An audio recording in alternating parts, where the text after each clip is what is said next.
Hey, what's up guys? It's N-Squared Sports coming back with another video.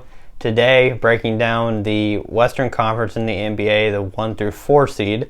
This video probably will be around the same. I don't have to rant like I did in the Eastern Conference video 1 through 4 as much. There are going to be some, of course, that y'all probably disagree with, but that's okay. That's fun.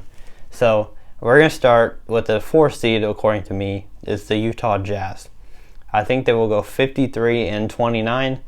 I think their defense is always good. I mean, you saw it last year in the playoffs. They got eliminated in the first round to the Houston Rockets. You saw their defense. It was tough. They always play tough. They always have a good home court. And so I think their defense will be good again this year. Especially, they got Mike Conley from the Memphis Grizzlies. I think Mike Conley probably is the most underrated player in the entire NBA. He's one of my favorite players. He's definitely my top 5 favorite players. I just think he's so underrated. He does everything well. He passes well. He shoots well. He controls the ball well. He defends pretty well. So I love him on this team. And Donovan Mitchell, another guy who I really like. I think he'll take another step up this year. He's been doing really good. He's kind of the leader of the team, but Mike Conley coming to the team will help him a lot. Just having a backcourt mate to help him. Ricky Rubio was good last year, but I think Mike Conley is just another level up. And I think Donovan Mitchell will finally have help that he needs to play well. I also think Rudy Gobert, the former last year's Defensive Player of the Year, will also play like a Defensive Player of the Year. He blocks shots like crazy. You can't really drive in at him because he'll just block your shot. He's just really good at what he does. So I think between those 3 guys and their good defensive group, they're always a good defensive group. So I think they're a safe bet to be in the top 4 or 5 seeds. I have them going number 4. So number 3, I have the Los Angeles Clippers. I have them going 55-27. A lot of y'all probably think they're going to be number 1 just because of their roster and their moves. They got Kawhi and Paul George over the offseason with the team that last year brought the Warriors to 6 games with KD, with their full roster. They brought them to 6 games and lost in Game 6 of the first round. They were the 8th seed last year. So that roster, you add Kawhi, the MVP of the league, or should probably be the MVP, definitely the best player right now in the NBA, and Paul George, a all-star, probably the best or second best defender in the entire NBA. Put all of that together, and you have the LA Clippers, and I have them going in the 3rd seed.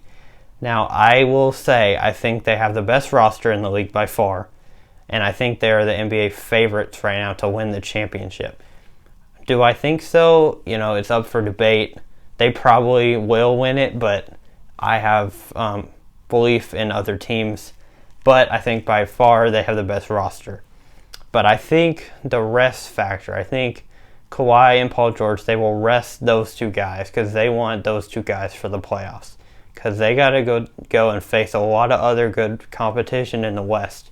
So I don't think you can just, let's play as hard as we can all 82 games to try to get the 1 seed. I don't think they have that mindset because I think they've already proven last year they can bring one of the best teams to 6 games. And that was without Kawhi and without Paul George. So I don't think winning a ton of games in the regular season is going to be super important to them. I think just keeping their guys healthy will be.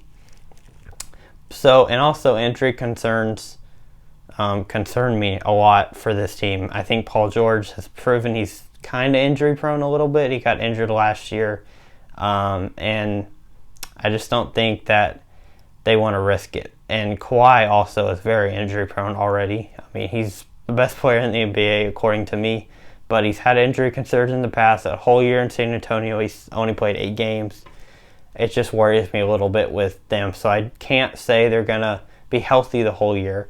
So I think they will only win 55 games, and only means like that's still a lot of games to win, but I think they could win upward of 65-70 if they were fully healthy the whole year. Coming in at number 2, I have the Denver Nuggets. Now, they're always a really good home team. They have a really good home court with the altitude in Denver. It's really hard to play there. I have them going 58-24. and they're always good in the regular season. Like if you look back the last probably 2 or 3 years when they've had their core pieces, they've always been really good. They're just always good. I have the Joker is what they call him, Nikola Jokic. I think he's a top 3 center, probably the best center in the NBA right now. Him or Joel Embiid are probably the top 2. I think he is just outstanding. He, almost averages a triple-double as a center. Like he averages like 8 assists a game and leads their team. Like that's crazy for a center to have those kind of passing skills. So I think he's a real threat.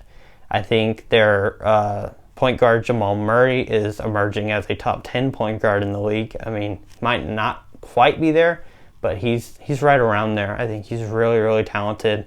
And I think the depth on this team is for real and kind of ridiculous when you look at their depth. They have Monte Morris, the backup point guard. Malik Beasley is a good shooting guard. Bol they drafted this year. It's going to be interesting if he plays at all. And Gary Harris, who's a great shooter and always plays well in big spots. He shoots really well in big spots. I think their depth is ridiculous. So that's something to watch out for. I think that'll help them through the regular season.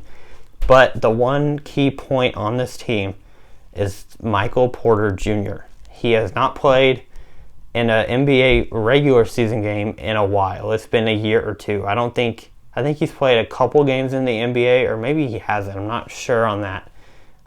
But he's really talented. If you look at his highlight tape from college and high school, he's really talented. He's about 6'10". He's pretty much Kevin Durant size, a little thicker than Kevin Durant, but he can shoot really well. He's kind of like a Kevin Durant. That's how he kind of plays.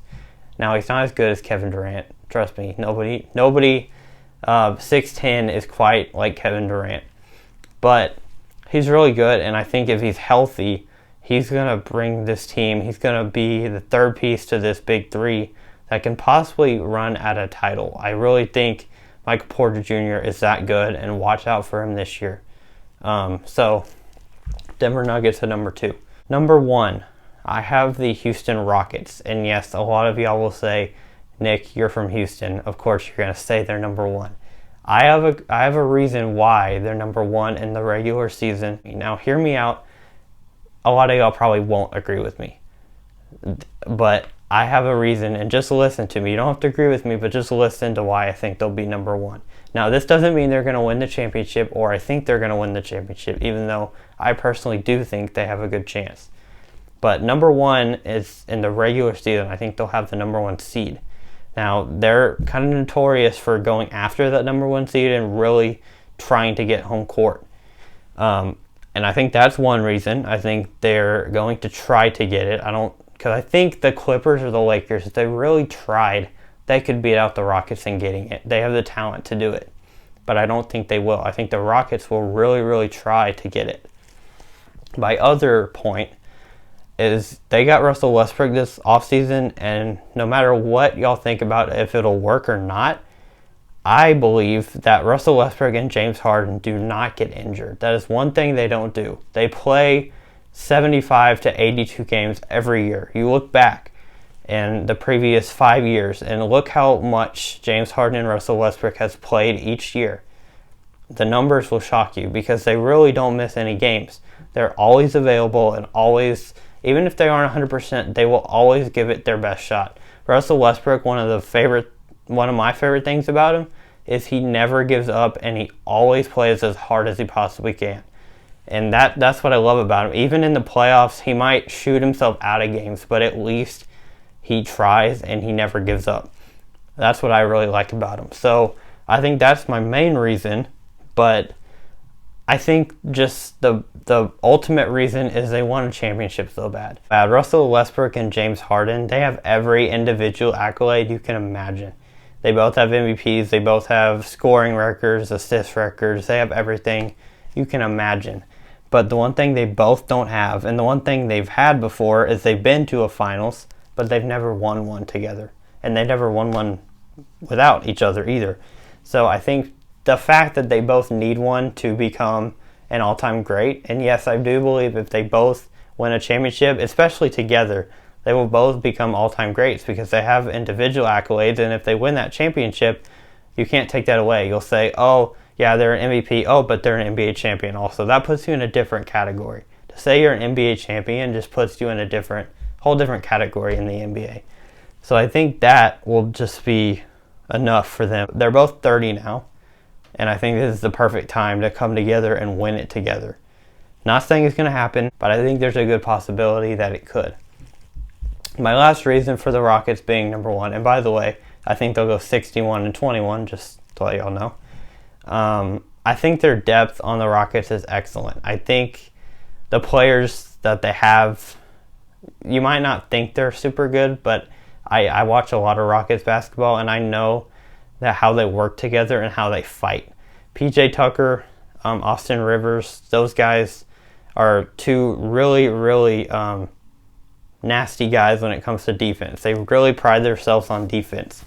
You got guys like Eric Gordon and Daniel House who are good shooters and can just get the ball and just shoot it cold, and most of the time it'll go in. And so I think their depth is another reason why the Rockets can be the number one seed in the West. So that is my prediction. So I've done the East and the West, 1 through 15. I have my ratings, so drop your ratings in the comments, who you think will be 1 through 15, East and West. We can chat about it if you want. But that'll do it for me for this video. So watch out for more NBA content. The NBA season is right around the corner. I'm so excited to watch, and I will definitely be making videos during the season. We got NFL content coming up. We got NBA content. Nick will be in a video soon, I promise. And I will catch y'all guys next time.